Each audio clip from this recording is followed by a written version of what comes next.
আসসালামু আলাইকুম বন্ধুরা, কেমন আছেন? গুজরাট থেকে সকল বন্ধুকে জানাই ইমেন কিচেনে অনেক অনেক স্বাগত।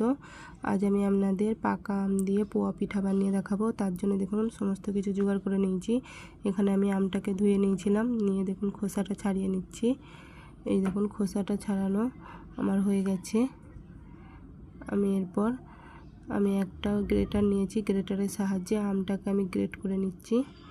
এই দেখুন আমটাকে আমি গ্রেট করে নিয়েছি, গ্রেট করা হয়ে গেছে। তাতে পরিমাণ মতো লবণ দিয়ে দিলাম, দিয়ে ছোটো বাটির 1 বাটি চিনি দিয়ে দিলাম, দিয়ে ভালো করে আমি মিক্সড করে নিচ্ছি। এরপর আমি ছোটো বাটির 1/2 বাটি সুজি দিলাম, দিয়ে আবারও ভালো করে সব একসাথে মিক্সড করে নেব।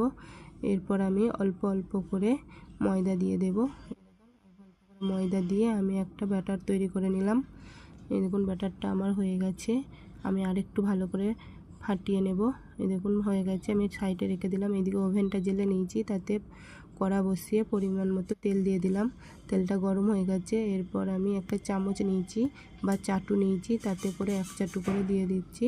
এবং কত ফুলছে দেখুন, এবং পিঠেগুলো কত সুন্দর কালারও আসছে এবং কত সুন্দর ফুলেছে। এই দেখুন আমার এইভাবে একটা পোয়া পিঠা তৈরি হয়ে গেল। আমি সেমভাবেই আবারও একটা পোয়া পিঠা তৈরি করে নিচ্ছি। এই দেখুন পিঠেগুলো দেওয়া মাত্রই কিন্তু খুব সুন্দরভাবে ফুলছে। দেখুন এইভাবে আমি সমস্ত পোয়া পিঠাগুলোকে তৈরি করে নেব। এই দেখুন সমস্ত পিঠে আমার তৈরি করা হয়ে গেছে এবং পিঠেগুলো কত সুন্দর দেখতে হয়েছে। যদি ভালো লাগে তো লাইক, কমেন্ট ও শেয়ার করবেন। ভালো থাকবেন, দোয়া করবেন। আল্লাহ হাফেজ।